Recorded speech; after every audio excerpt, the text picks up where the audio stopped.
Hi అండి అందరికీ.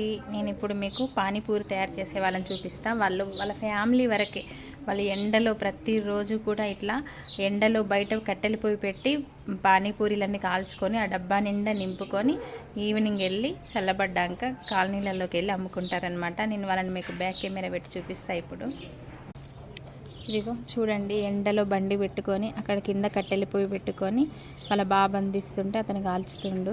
వాళ్ళ అమ్మనేమో నీళ్ళు తెచ్చిపోస్తుంది. చిన్న ఫ్యామిలీ అండి, బాగా కష్టపడతారు వాళ్ళు. ఎండలో చేసుకుంటున్నారు చూడండి. ఏ పనైనా కష్టపడింది పైసలు రావు కదా. పానీపూరి అంటాం కానీ దాని వెనక ఎంత కష్టం ఉందో చూడండి. వాళ్ళు ఎంత కష్టపడి చేసుకుంటున్నారో.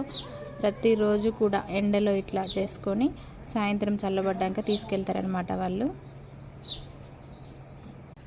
ఓకేనా, బాయ్ అండి. ఇట్లా ఉంటుంది, ఏ పనైనా కష్టపడింది రావు కదా పాపం. బాయ్ అండి.